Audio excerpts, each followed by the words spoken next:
And good afternoon, everybody, and welcome to the North Sales J22 webinar. My name is Brian Hayes, and I'm going to be introducing you to our guest celebrity J22 presenters here today. What we do at the beginning of every webinar is we just give people a few minutes to kind of enter from the waiting room where you all been sitting in, and just give everyone a chance to catch up before we start diving into the afternoon's information and details. So we appreciate you guys spending your Friday afternoon with us, and for everybody who's observing special holidays over the weekend, safest and best holidays to everybody. I know there's a lot going on with many people observing holidays, and we're hoping you guys have a safe and healthy and happy holiday.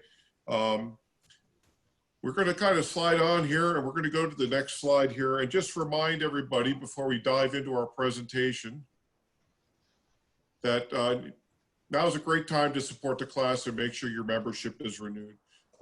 We've definitely been encouraging people, especially this time of the year and with all the things going on, to make sure that your class memberships are up to date. U.S. Sailing memberships are up to date, especially the class memberships. The class really relies on all of us to make sure that we're supporting them financially so that we can get over these speed bumps and get on to the next regattas once the sailing world opens up. So again, we appreciate everybody being here this afternoon. I'm going to slide on to the next slide here and introduce the two people here we got presenting. First one, these guys really don't need introductions. We have Zeke Horowitz, who is our 2018 world champion, also the current midwinter champion, crewing for Mike Marshall, who's also here this afternoon. Mike obviously is a current J22 midwinter champion. The two of them got together and pooled their talents, and is a 2016 world champion and past J22 North American champion. So I'm just going to make sure Zeke is on the line. Zeke, you there? I am here, Brian. Thank you for being here and getting us kicked off. Definitely stoked to be here. Mike, you with us? Yeah, I'm here. I'm ready to go. I'm excited. Quick note for me though is that as I'm doing displays and going through the video, it's on my second screen, which if I'm looking away from the camera, it's to the right. And so you're not just ignoring me. It's not I'm not that you just don't want to ignoring maintain you eye now. contact with me. Fair enough. I'm trying to look at what because I'm almost possibly more interested in the video than a lot of people. A lot of people even on here, so I like it too. So that's what I'm looking at for everyone. Good. Well, it's good to be here with you, Mike, and thanks everybody that's taken some time to join us this afternoon. It's cool to be able to gather virtually here and talk about J22 sailing. So we'll kick right into this thing. When we kind of decided we wanted to do this J22 webinar, Mike and I got together and we were discussing what do we want to talk about? What do we think is important? And we're a couple of J22 dorks, and we went for about 3 hours just trying to narrow down what we wanted to talk about. But, we enjoy talking about upwind sailing. We think there's just so much to be gained sailing this boat. It's kind of finicky and all comes down to balance. And we just thought there was really a lot to be gained from discussing the keys to upwind success. So we kind of threw a bunch of concepts on here to kind of look at, always important to maintain the heel angle, keep it as flat as we can, and pay constant attention to your sail trim so you can keep the bow down, the boat moving quick. And as we go through this presentation, we've got a bunch of really cool video clips that we're going to be looking at.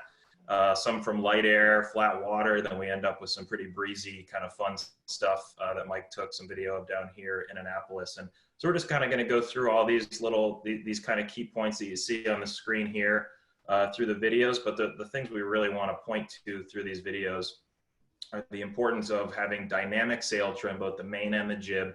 And we'll spend a lot of time talking about all the finite adjustments there or the fine-tune adjustments there that we have to use.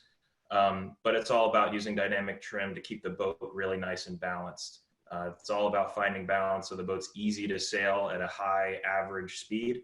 And I think that's what we're going to be looking at. So Mike, why don't you jump us into these videos and school us on some light air lake sailing? Yeah, the guys in the guys and gals in Lake Minnetonka will recognize these videos pretty quickly. But yeah, so I just wanted to kind of start off with some video and start off in the light air aspect of things. So kind of as we go through it, and see, just kind of check in on a few things. I think the most critical piece, as you talked about, is going to be the discussion on moving the sheets and heel angle, these more fine-tuned pieces. And just as we go through this video here, it smooths out in a second. We have an example here of a boat that's going upwind, and we'll kind of pause the video for a second and just kind of look. Again, it's a snapshot in time, so it's a little hard to, take everything out of it. But you can see as they're going upwind, and as we look from behind, there's a couple of big things to look at. And the first one that I'm looking at is, one, the heel of the boat.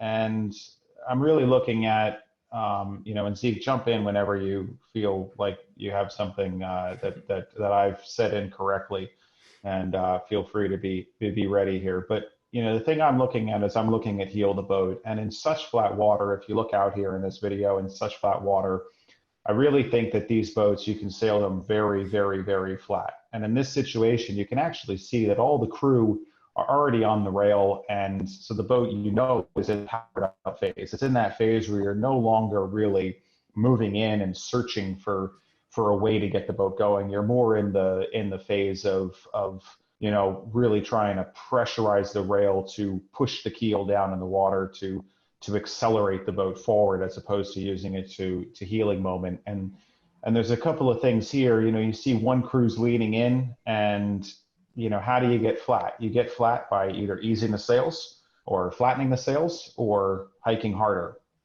And in this situation, I think what I would actually do is, we're very close here, but there's a little bit more to be had. And it's probably through, the crew hiking a little bit harder here. And as we look through everything else, we would say, okay, well, the driver's trying to pull the bow down. They've got the tiller going to weather. They're trying to pull the bow down, so the boat wants to turn up. So we're really looking to get the boat flatter. That's going to help that boat balance thing that Zeke was talking about.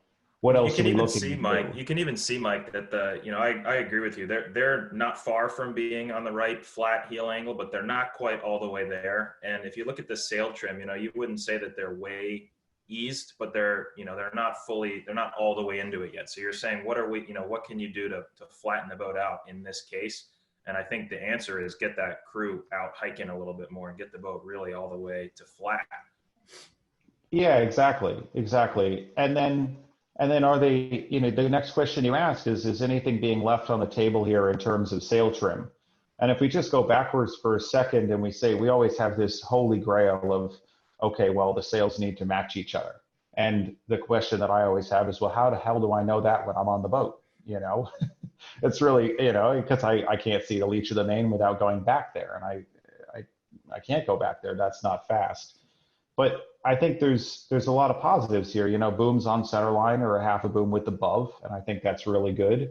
But it looks like the main isn't strapped, but it's certainly not strapped, but it looks pretty good. But the jib does look a little bit open here, and you can see that top telltale flying 100% of the time. You can see it going, and the good reference point that I use are the spreaders and where you end up on the spreaders. And there might be something more to be had in this, by really trimming that jib a little bit tighter. But that's also going to go back to boat balance. That's going to come into that part of, allowing, it's going to pull the bow down a little bit more, which is actually going to help this rudder. That's exactly right. That's what's jumping out big time to me, is that he's pulling the helm up to weather to try to keep the bow down. And if he just pulls the jib in a little bit more, it's going to make it easier for that crew to hike out. And that's also going to help pull the bow down. So just getting another click on the jib is really going to pull that bow down and balance the boat out. Yeah. And so if we jump into another example of this, we're going to see in just a second here, we're going to see both it's even a little bit flatter at times, but they get a little over flat through the clip. And sorry, you're seeing the bow of my little inflatable there. But, really what we're talking about in flat is this look here. It's, at least to me, this is what we're talking about. And you can tell as a crew when you're flat, if there was any kind of waves, your feet would be just touching the tops of the waves when you're fully hiked.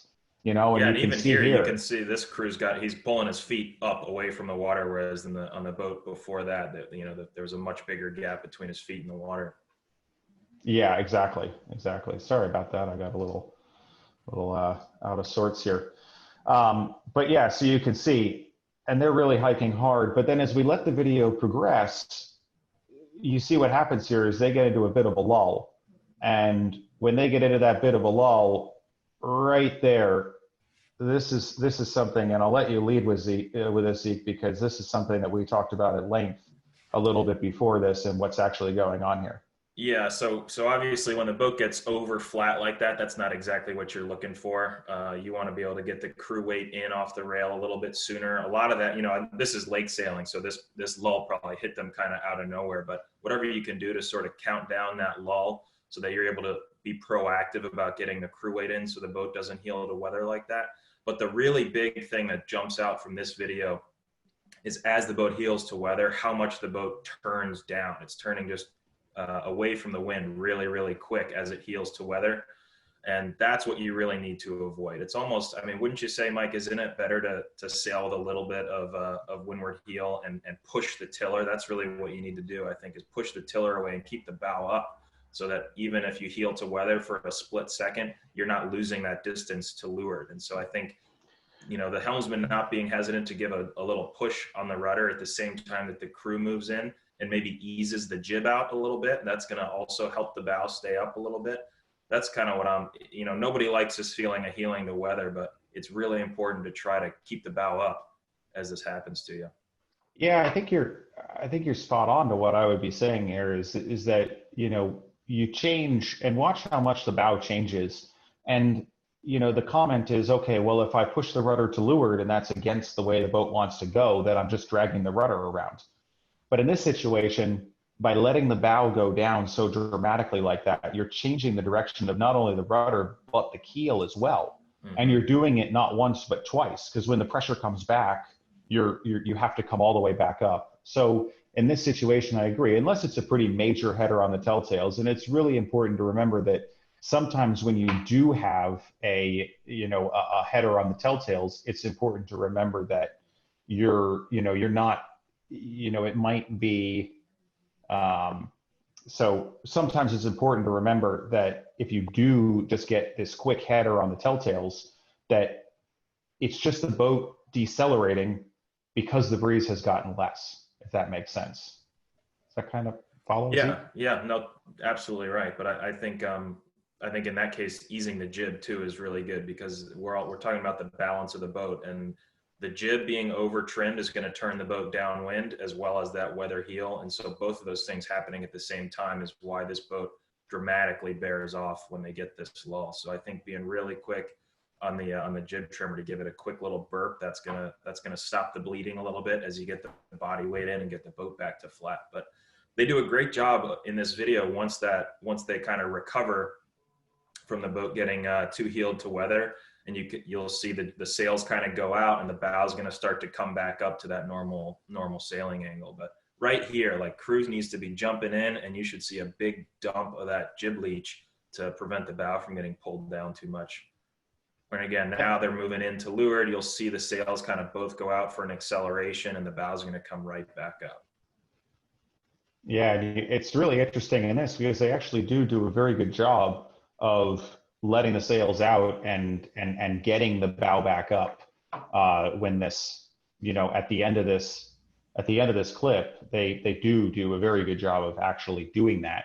And then as soon as the bow gets back up, you can see the driver is actually pulling the main sheet back in and the trimmer is starting to pull the jib back in. I think the other key here is that the crew is completely on the balls of their feet the whole time. I think that's a really important piece with it as well. Yeah. And you can see that happens more towards the end of the clip. So yeah, I think the biggest thing there is, don't be afraid to push the helm if you're the tiller, and push the helm if you're the skipper in that situation to, it's all about just kind of stopping the bleeding of that lull that's hitting you. So, but they did a nice job recovering there at the end. Or push the helm if you're the tiller. It could go either way. If you're the tiller, you should seriously consider pushing the helm. Actually turning the rudder. So we got another example here, and this is just a little bit of a different location, and again, we're kind of seeing still in this light air situation, and we're just looking at, in both of these clips, we've seen boats that are doing it very well. And when Zeke and I were talking about them, we were looking at situations where there might just be a little bit more left on the table. And again, if you see this clip and what's actually going on here, you can see that the whole crew for a lot of this video isn't really hiking very hard. They're sort of a little bit in the boat, and the boat looks almost a little bit underpowered, but there's something missing. And I think it does have to do with the traveler. And if you see the distance between the traveler and the seat, and if we were to actually draw that on and see what the difference between the distance from sort of the traveler to the seat is about the same distance as if you were to get the boom sort of half a boom width to centerline. And so in this situation, I would look to try to get the traveler up to the seat, and then that would allow this team to be able to hike a little bit harder and actually really press the boat flat and gain a little bit more as they're going upwind here. Yeah, I think I completely agree, Mike. I think the boom needs to get to center line is what the only thing this team could do a little bit differently. But frankly, just for noting, they're sailing the boat really nicely and nicely balanced in this trim that they have. Like the helm is nice and centered. The leeches look pretty good that we'll see a little bit later, and everybody's nice and stable. But they're just leaving a little bit of power on the table by not having the boom all the way up. Sort of the way I think about it, and it's kind of across all these small keel boats. You are dying to get bodies out over the rail and hiking. That's like the name of the game. Until there's enough wind, you need to do everything that you can to get all the bodies up and hiking on the rail, and the boat can then start to perform as well as it can. And then we start talking about depowering. But in all these conditions where we're bodies in, we're just dying to get the bodies out. And so in that case, my traveler is going to always be all the way up, which for me is that car right at the edge of the weather seat.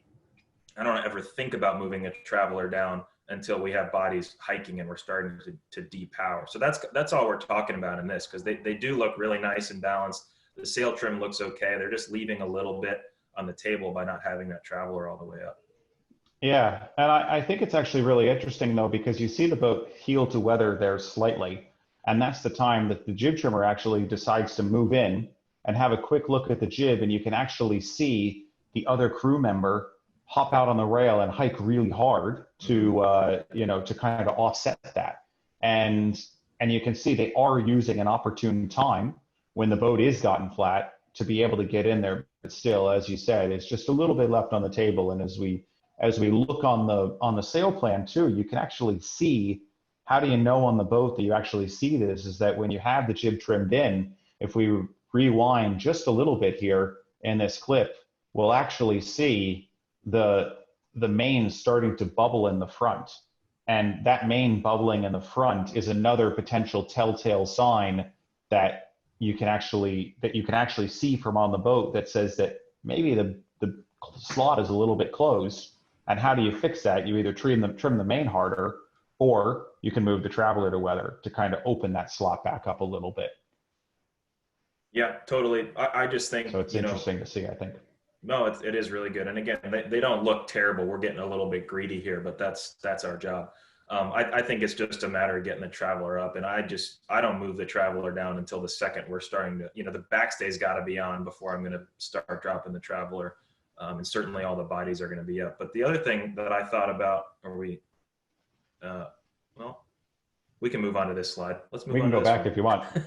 I was just going to ask you, Mike, what do you think about where the helmsman is sitting here? I know they're doing the 4-person configuration, but it looks like he's maybe straddling the traveler bar. And I always think of getting my weight as far forward as I can as the helmsman, even with the 4-person setup, especially in this light air. And I might even, if I have to make an adjustment, I'll end up steering with my front hand and making adjustment with my back hand, because I want to get my weight as far forward as I can there. So I just wonder if the helmsman might be able to scoot another butt width forward. Yeah, I agree. And out, I would say. And out, yeah. Yeah, I would say. Although I've sailed with you driving, and you don't like to scoot your butt out very much either. So. No, I don't. I actually like to sit on the seat inside and hold the 2 hands on the tiller. That's what I go for.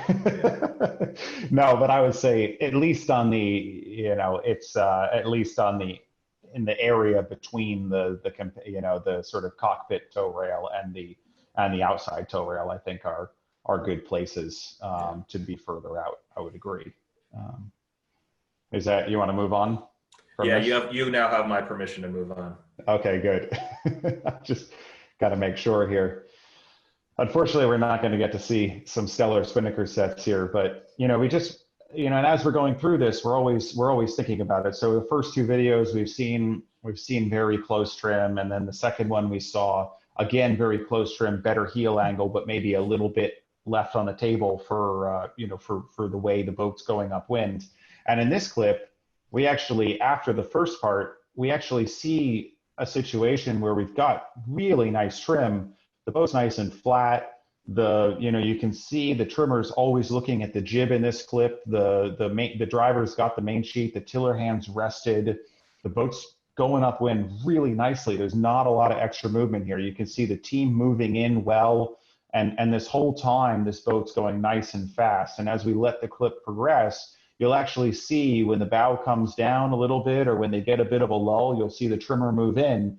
And then as the breeze comes back, you'll see the trimmer actually ease the jib to allow the driver to push the tiller away and get the bow up without the jib pulling it down, which is really, really good, because it just means that the rudder isn't doing as much to slow the boat down for what's going on here. So we'll see it as it happens here a little bit. As they turn up, the trimmer's easing the jib, and he's coming back in and just testing the waters a little bit, allowing the driver to come up just a little bit through the video. Yeah, and then it's perfect. I mean, you saw how easy it was for the bow to then come up as the kind of breeze came back in, or the lift came back in. That was really beautiful, the way the jib trimmer is kind of sliding across that platform there. And I don't know, what do you think about the position of the helmsman in this one, Mike? He's way out on the rail, almost even hiking a little bit. And I know as a helmsman, I kind of like that. I like the ability to sort of get my weight way out and start pressing the rail, maybe just as a feel thing. But would it be better to have the jib trimmer out in the wider part of the boat, further out? What do you think? So I think there's a couple of pieces here with that. I can see both sides of it, right? There is that interesting situation where the jib trimmer doesn't want to be, they might not have an easy place to be. They're kind of in that transitional place. They're not quite hiking, and they're not sort of leaning in. They're in a weird place where it might make sense for the driver to be that far hiked out.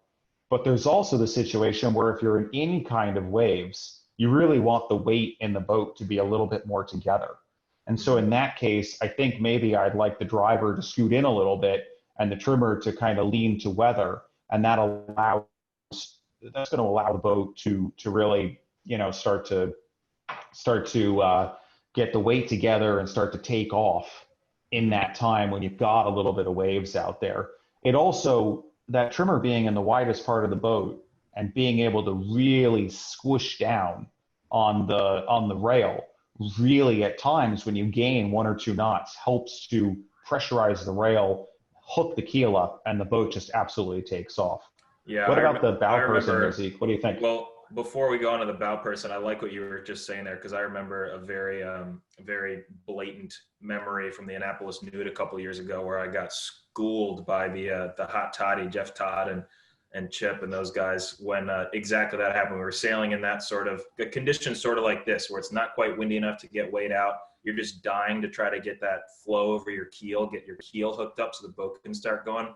And they were sailing along our lee bow, got a little bit of a puff, and Chip was just able to go from that position you see this trimmer in out to the maximum widest part of the rail and started leaning out. And they absolutely took off, like doubled the speed that they had, and I never saw them again for the rest of the race. And I was like, that was such an aha moment for me in the J22 of how important it is to get the rail pressurized, as you said, translate all that pressure into the keel and the flow of the boat, and it just goes. So I think that's a really excellent point. And you brought up, it's an interesting question about the forward crew, because I think they're doing a great job of having their weight laterally where it's supposed to be side to side for the boat to be nice and balanced. But I wonder about them being up in the air like that. We don't always think about our bodies dragging through the air as the boat's moving upwind, but it's kind of a big deal.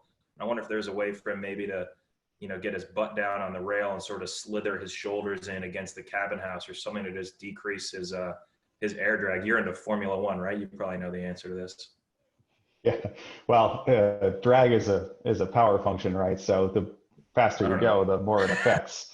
But yeah, I would say for sure, and it might all go hand in hand with this boat, right? The driver might move in a little bit, the bow person might move out a little bit and be able to turn around and get lower in the boat, and all of a sudden you've got a little less profile into the winds, and you've got maybe a little less drag, and perhaps in 2 knots of wind speed, it's, we can say we're talking about nuances here, but still, if you're talking about you need an 1/8 of a boat length to cross at the weather mark, maybe that's what you're looking for. Yeah. I did like what you're saying about about having those stories, because I'm pretty sure I have about 2,000 of those tearful stories about how someone just below your bow, you're holding them, and then they get that moment where they're able to squish the rail, and you go, well, that's the end of that. It's the end. Yeah, it's totally the end. There's nothing you can do about it. You can't put the bow down. You just start, reaching around the course. But when you can get that rail pressurized, man, you're just gone, and you get going. Before we move on to the next slide, Mike, we just opened our chat room there on your Zoom account. If everybody's kind of looking, you can now click down at the bottom of your screen. There's a chat. Please feel free to enter any questions that you want into the chat room. They'll pop up to me, and we'll be able to kind of pose them. We'll try to answer as many as we can. We might not be able to get to all of them, but definitely chime in with some questions. There was one already in here from Phil, who was at my Flying Scott seminar. So he's a fan of the North Sail seminars. He was asking about vang sheeting, and we're going to get to that a little bit later. We got some exciting videos to show and some more heavy air stuff. So we'll definitely get into some heavy air stuff like vang sheeting towards the end of this seminar. But and there's another question of if we're recording, and the answer is yes. Thanks for reminding us. These are all being recorded, and they will be on northsails.com as well as our North Sails YouTube channel. So if you missed the beginning, don't worry, there's plenty of opportunities to come back and make fun of me and Mike later. It's all recorded. So once again, Mike, you now have my permission to move on and teach us more about J22 sailing. Don't worry, I'm already there. As you are. As I am. Yeah, no, the good opportunity is that these are recorded. So anything we say is on the internet forever. So, be careful, or don't, whichever you choose. So we'll just dive into the next video, and kind of the way we organize this a little bit before we, this was actually a drone shot, but the way we organize this was we kind of started with light air, and now we're moving into sort of that medium breeze, and we wanted to focus on a little bit more is that, we always say, okay, medium breeze, sort of everyone goes the same speed, right? Everyone can sit on the rail, trim the sails in, and when it's pretty constant pressure and not super wavy, everyone goes a little bit the same. And so, we wanted to focus on a condition where it was slightly puffy, and this just happened to be one of those conditions where we're talking about 6 to 12, 15 knots, especially at the end of this. And the thing to look at in this boat going upwind is you can actually see that when the lull hits here, we'll just go back for a second in this video. You can actually see as we go over the top, you can see that as the lull hits, what you're looking at right there, and just go back and we'll just slow it down a little bit here so that we can start to play here. As the lull hits, you can watch the driver here actually trims the main end pretty aggressively when the lull hits. You see the lull hitting right about there, and you see the boom, and your video might be a little bit delayed for my voice, but you see the boom actually come in off the rail a little bit. And all the driver's doing there is, doing that active sheet motion that we're talking about, but they're actually just trying to, maybe the main's a little bit over trimmed at the time, but they're using it to give the crew another half a second to be able to get off the rail and get their weight in, which you see the crew doing here. Because with that, it means that the boat doesn't heel to weather and you don't have that big turn down. The second thing that happens is as you see the crew move in, and they react really fast in the video, as you see them move in, you also see the hands of the crew easing the jib a little bit. And it's a little bit hard here, but you can see it a little bit more towards the end of the clip with the jib getting played. And I just think it's really critical in this puffy condition that you're really using active controls. one of the things that you know we talked about a lot here, Zeke, and I want you to further on for me from our discussions, was that you have so many controls as a driver, and what are you prioritizing when you're doing this? Because you've got the backseat, you've got the travel, you've got the main sheet, and you've got the tiller in your hand, and your number one job is to drive the boat. What are you prioritizing in this condition? Well, I think the things that are being adjusted the most are always going to be the sheets. The main sheet and the jib sheet are like just the direct, you know, things that you can have the quickest response time with. And so I like what you were saying before about how quick, I think this is Kevin Doyle brought his main sheet in to sort of capture it. I like to kind of think of it as capturing when the boat's coming back to windward a little bit too fast, a little bit faster than your crew can maybe get their weight in. You can just step on the main sheet real quick, and that just kind of stops the boat from coming to weather too quickly and kind of manages that the heel angle a little bit more consistently. So, you know, the main sheet and the jib sheet are being adjusted the most. I think of the Traveler as sort of the gross tune. I think it's just a hard thing to be changing very actively because it has such an immense effect on the balance of the boat and the heel angle. So I try to get my Traveler set. You know, a condition like this on a lake, you may have to adjust it from time to time. But I look for every opportunity to get my Traveler sort of in the middle of the range that it would need to be in a condition like this, so I don't have to move it too much.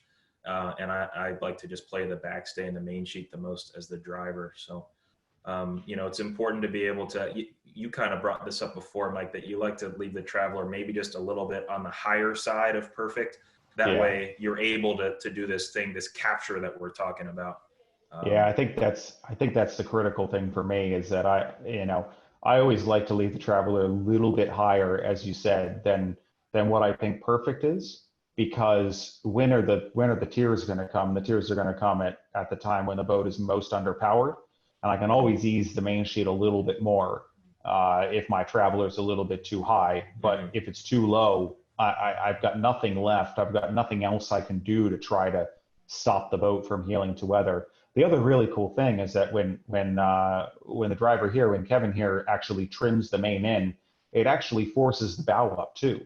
So when you get that lull and the depressurizing of the boat and the bow wants to come down, by trimming the main, you actually rebalance the boat and force the bow up a little bit as well. Yeah, that's right. Just like we were saying in that first video before, where we saw the boat get too flat and we could have eased the jib. In this kind of condition, you just overstep on the main a little bit since it's a bit windier here, and that'll help save that the bow from crashing down to leeward as well. So that's a good point. And I think this is probably where you start thinking about the Vang a little bit too, right? Because if you're in these conditions where you're not going to be able to get to the Traveler super quick, and it's even maybe a little bit higher than it might be as you're talking about, if a big puff comes, you got to dump a lot of main sheet real quick. And that's where it's important to have the Vang at least snug so that the boom is going out and not up and opening the leech too much. Right. Completely agree with you on this. And yeah, I completely agree. And we're actually going to see that a little bit in this video here. So that's why I jumped ahead a little bit to show what was going on. And we can watch it at a little bit of a faster speed so you can actually see what's going on. It's still not quite as fast, but you can actually see the puff coming down right here, about to hit these guys right on the water right there. And you can see the puff hitting. And as we watch what happens here, so the puffs just hit. And it's really interesting. You can see just how fast the reaction is. The puff has just hit a second ago. The forward on this boat is already out hiking. So that means they were counting this puff down without a doubt. The boat's just starting to heel over. You can see the middles already going out, you know, to actually flatten the boat out. And then as we progress here, you can actually see just how fast the driver lets the main sheet out, just to keep the boat on its feet. And for that whole time, we go back right to the end here, for that whole time when the puff hit, you can actually see the boat barely starts to heel over. It does that quick little roundup, but it really stays on its feet for a long time and doesn't round up too much for what's happening. No, that's really good. I love how you can see how quickly you can see the main leech just go like whap, it goes like thwap down and just lets all the pressure out of it to kind of get that puff off. And I bet you that as that puff hits, the jib trimmer is easing the jib out a little bit to help the boat stay on its feet. And then what's really cool is that the minute that the boat is under control and we're no longer heeling to leeward, the jib probably comes right back on with the winch, and that's going to help pull the bow back down to that normal sailing angle. But I love what you said at the beginning about the forward crew here as they were already out, because I think the most important gear to change, or the most, it's not all about the ropes we're adjusting here, but being able to count down the puff, as you said, is so huge. It's probably the most important thing to have control over in these sort of puffy conditions. And right. So absolutely, the jib going out to help the boat, not tip over too much, and then the jib coming back in to help the bow get pushed back down is really good. And Mike, maybe before we move on to the next one, we have a couple really good questions in here. First, there was one from Matt Princing about our thoughts on putting someone downstairs in the lighter air stuff. I think he was asking. Yep. I would say, yeah, if it's light air and you don't need bodies up, sorry, best friends, but go downstairs and read a book or something. I think it's definitely the fastest. I know you would probably agree with that, but the next question is really good, Mike, that you can touch on in this video, which is when you get a big lull, is it better to head up for a second or chase the new apparent wind down? And probably, I'm guessing your answer is it depends, but I'm not going to let you get away with that. So give us a better answer than it depends. It depends. All right, moving on. Sorry, Jim. No, I would say definitely. I think it's a little bit of both, and that's just to stay away from the "it depends" answer. I think if it's a really big puff, you have to let the bow come up a little bit, because otherwise you can't get the sails out that fast. But I do think that if you're just letting the bow, and it does depend on sea states too. In very flat water, you can tend to be a little bit more aggressive about letting the bow rise and not easing the sails. But in waves where you have to keep the boat moving and you have to keep it rocking forward, you really have to be more aggressive about easing the sails and not rising the bow. So I think there is a crossover point, or not letting the bow go up too high. And then on top of that, the bound is anytime that you're luffing the front of the jib. You have to remember, in these boats, the jib and the main are basically the same size. Anytime you're luffing the front of the jib, you're pretty much luffing the entire length of the front of the jib. And you very, very quickly lose 15, 20% of your sail area. And the boat really slows down quickly, very, very quickly, as you lose that sail area. Is that better than saying it depends? I guess so, yeah. And I think if you're talking about a lull, the answer is probably it depends. Yeah. But so in terms of if you're going to chase the puff, the apparent wind down through a lull, the biggest factor on that is probably the wave state. So if you're sailing on that lake, was it Minnetonka we had before? If you get a big lull, you can probably ride it high for a little bit if it's flat water. But if it's real lumpy, if we're down in Annapolis on Labor Day weekend and you crash into a lull, you better be easing sails and putting the bow down into that header, just to keep the speed up in the chop. So I think that's kind of the main takeaway for the lighter stuff. Definitely. Yeah. But definitely it depends. Match speed before you match angle, right? Yeah, for sure. Yeah. So let's go on to some windy stuff. I think we got some good videos coming up. We do. Yeah, we got some exciting stuff. And, just diving into this video right here, it's pretty fun already. It was pretty sporty on this day out there. So, you're kind of strapping down the patio furniture here a little bit. And I'm sorry that the videos are a little bit, they seem to be a little bit slow right now. But, if we just dive through the process here, we can see what's happening. And, and that's that in this boat, you can actually watch towards the end of the video. You can see right here at the end of the video, you can actually watch the upper part of the main. And the upper part of the main is luffing, but the boat is still heeled over. So as we watch through this part of it, you can actually see the top of the main right there luffing, but the boat's still heeled over. And my real question is that as you get into this breezier condition, how are you trying to keep the boat on its feet? And you're trying to keep the boat on its feet by essentially easing the sails. And how many times have someone said to you, Zeke, oh, but to go upwind, don't you need to have the sails in? And the answer is not really. You need to keep the boat flat, and you need to keep the boat from going sideways. And so in this situation, what's happening is that we're easing the main, which is the right thing to do. in order to get the boat back on its feet, but we're not easing the jib with it. And my comment before about the sail plan being basically the same size for the jib and the main is that the jib is really overpowering the situation here, and it's not letting the main actually luff. So there's still pressure on the top part of the main, and it's still really pushing the boat over on its side. And you can see just how much it goes over in some of these shots. And what I also see in this, Mike, is how hard of a time they're having keeping the boat kind of tracking straight. And, there's probably some shifts and some puffs going on here. But, what you're talking about with letting the main out and having it luff, but the boat not coming back to flat, straight up, you just need to ease the jib. The jib is knocking the boat over too. It's heeling the boat. So the jib needs to get eased for heel, but it also needs to get eased for the boat balanced, because I think the absolute worst way to go upwind, no matter what boat you're in this heavier stuff, is with the main out and the boat still heeled over to leeward because the jib is still in. So not only is the boat now heeled to leeward, but the jib is in, the main is out, and that's pushing the bow to leeward. It's telling the boat to turn downwind, while the heel in the boat is telling the boat to turn upwind. The driver's having a really hard time finding that balance, and sometimes they end up with lee helm. Like you can see a few times in this video when the main is luffing but the jib's in and it's really heeled over. You might even have to be pushing the helm down, trying to keep the bow up while the boat's heeling to leeward. And that's just the absolute worst feeling to have. You can see how hard of a time he's having trying to steer the boat and just keep it on its feet. And all that needs to happen is the jib just needs to be getting eased and trimmed back in through these transitions, just like the main. Yeah, I think you said it so well. I think the boat isn't easy to drive right now. Mm-hmm. And if the boat isn't easy to drive, it wants something different.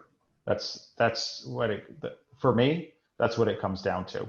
And, no matter what's getting done here, they just can't get the boat. It's a bucking bronco at the and moment. Look how much he's moving. He's having to move his tiller just to try to get through the waves and keep the boat kind of tracking. He's behind the boat, I think is the way you put it before. He's always trying to chase and catch up to get the boat tracking correctly again. And it's just a matter of getting the jib eased and getting the jib, kind of moving enough to sort of match what he's doing with the main and the helm to kind of balance it out. So that's what's jumping out at me. It's just get the jib out a little bit more. We can talk about leads a little bit later, but you just have to be really quick on the jib sheet to make it easier on the driver. Yeah, look at how far the bow's turning too through the waves. It's going through. I mean, the bow's going through 20 degrees in the waves, and that's really not going to make your life easy, as you said. So I think there's a lot to be said here. So in the next video here, if we move forward, you're going to see a really good example of two different setups. And you have this boat to weather, and you have this boat to leeward. And the two different setups between the boats are really what's pushing, what's pushing the situation here. And so we'll just slow this video down a little bit so that it can catch up with itself a little bit here. And what we're actually looking at is we're looking at the way that the weather boat here is really, trying really hard to keep the boat going. So they've got the sails eased, they've got the bow down, they've got everything, plunging away. And the boat to leeward here has the bow up. They're doing that, which is the question that we just asked. They're doing that sort of bow up, keeping the sails tight and trying to shed the speed with by pinching.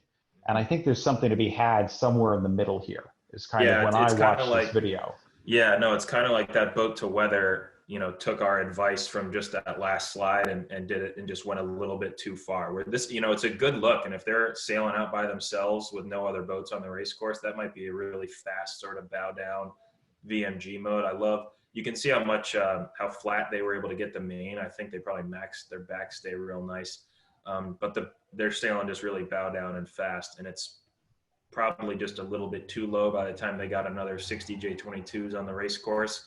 It might be a little bit too low and they might get sawed off. Whereas that boat to leeward, I think you said it right. they're just a little bit bound up. They're not quick enough to ease their sails out. They've got the boat heeled a little bit too much to leeward. You can see pretty clearly they're heeling more than that boat to weather, and they're just sort of struggling to get enough, enough way on, enough boat speed through the water. So I think it's somewhere in between these two modes is probably perfect, but it's pretty cool to be able to see the two modes right here next to each other and what's different about them. Yeah. The other thing that I look at too with these is that you see how big the wave that's coming off the bow of this weather boat is when they hit the waves that are in Annapolis here. Mm-hmm. I mean, that to me says that boat is just driving with a ton of power.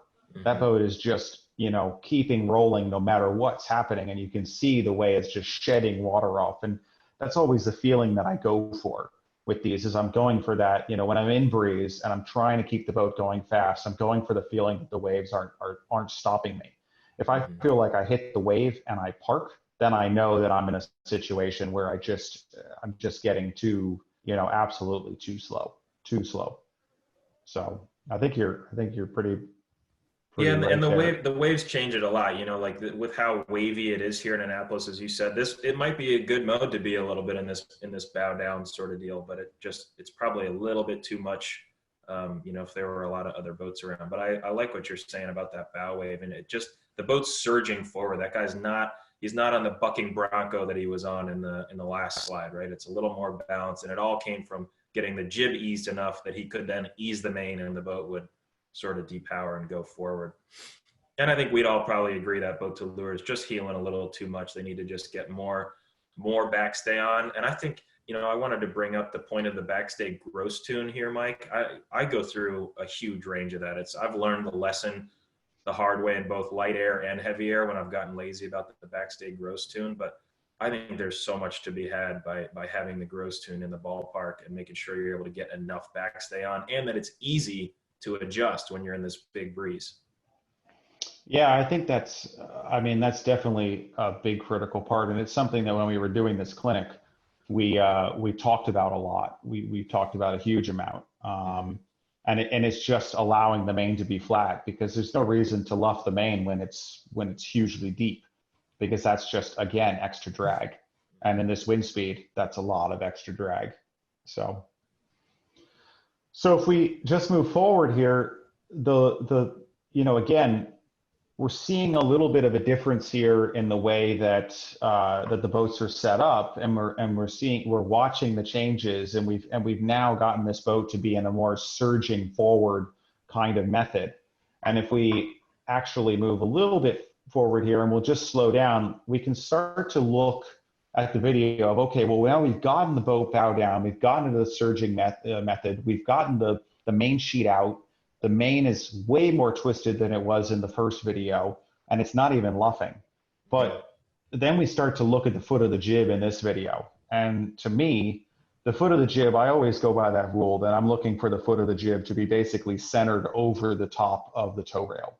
And, about a foot back from the forestay tang, I wanted to be sitting about, just over the top of the tow rail. And in this video, you can see that just how deep that jib foot is when it's outside the tow rail.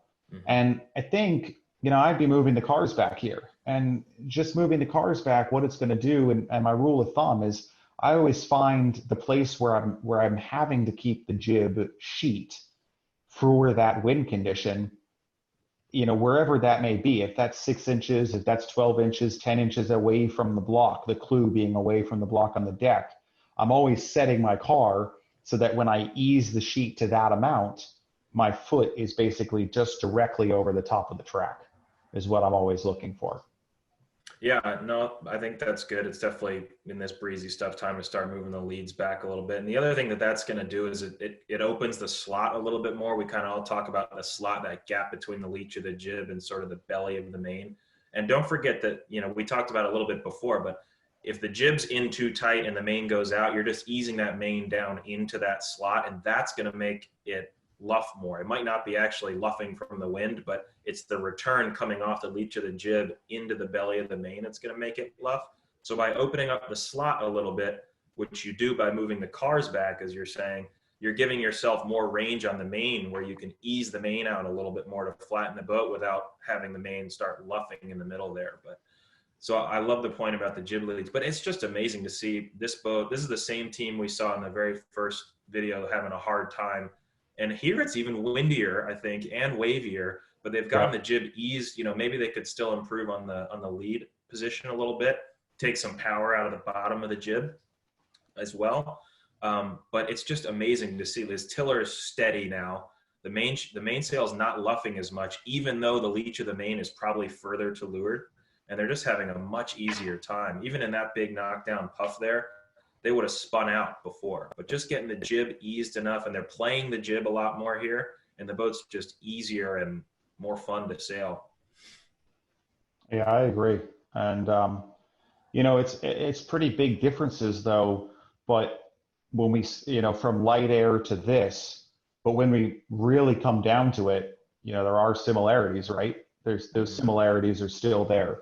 And that kind of brings us back to our original. So, you know, what are those similarities that you're seeing between all of these conditions that you can go as a takeaway to say, yeah, actually, if the boat's talking to me, then I'm doing it correctly. If the boat's easy to sail.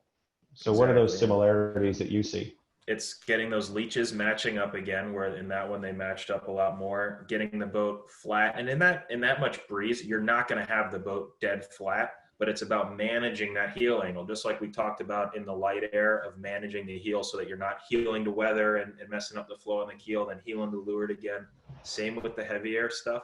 It's just a consistent heel angle to make the boat easy to sail and balanced. And, you know, the rig tune is definitely a big part of this. We didn't talk much about the rig tune here, but having dynamic sail trim, being able to adjust quickly to just manage the balance of the boat is really the most important thing. So, yeah. I think it's actually interesting that we didn't talk about the rig tune as being one of the keys to going upwind in the J22.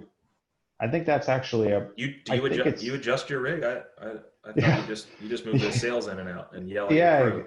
Exactly, and that's all that it is. Yeah, it's interesting, but the fact of it is, though, that I think as long as the rig is pretty close to where you're looking for it, and you have those tells about overbend wrinkles going halfway back, you know, in the main, that's how you're knowing if your lowers are correct, and you have a tell about the leeward shrouds being just dangling. As long as your rig is close, these things that we're talking about are far more important. And I don't know if you agree with me or not on that, but that's I totally agree with you. I think rig tune is crucial to be in the ballpark. If you're way off, it's going to be bad. But where the really fast boats get you, the really fast teams get you, is in these gear changes, adjusting your body position at the right time in the right place, adjusting the sheets ever just so, and having all your gear changes go well. It's not necessarily having the fastest top end speed, but it helps you keep 95% of your fastest speed for more time. You want to just have a high speed average, and you get that by adjusting your sail controls and adjusting your body weight. So yeah, I think I think that's really important. One other thing that we haven't really touched on is just when you go through this and you're seeing this, I think gear changing is just the critical piece that you just said, and we've talked about it, but really, what are we looking for? If we had to sum up gear changing in the puff or the lull, what are we looking for out of it? What do you think? What would you say we're looking for? I think the goal of changing gears is keeping the boat balanced, as we said before, maintaining heel angle and keeping it balanced. Yeah. So I think it's just so interesting, though, that it all comes down to these very simple topics and how you get there. Whether it's moving the main, moving the traveler, moving the sheets, how you get there is that's the effect. The cause is actually what you're trying to do is you're trying to keep the balance of the boat the same the entire way through the changes. I think for me, that's the takeaway I have. Absolutely agree with you. Well, I think that kind of brings us to the end here, Mike. Thanks for hopping on with me and talking J22s for a little bit, and definitely want to say thanks to everybody that took some time out of their day to join us here. I think, is it Friday? It's hard to tell what day it is anymore, but I know it's almost happy hour. So About time to wrap up, but definitely wanted to say thank you guys all for joining us here. And Mike, if you want to pop to the next slide, you'll see our shining faces one more time. And everybody, please feel free to reach out via email or call us on our phones. Anything we can ever do to help you, please, we invite you to reach out and stay in touch. Yeah, I agree. I mean, that was, thanks everyone for coming, and just reiterate Zeke's comments. So awesome. Great. Well, hopefully we can see you guys all on the J22 race course in not too much time, but stay safe, be well, and we'll talk to you soon. Thank you guys. Thanks, guys.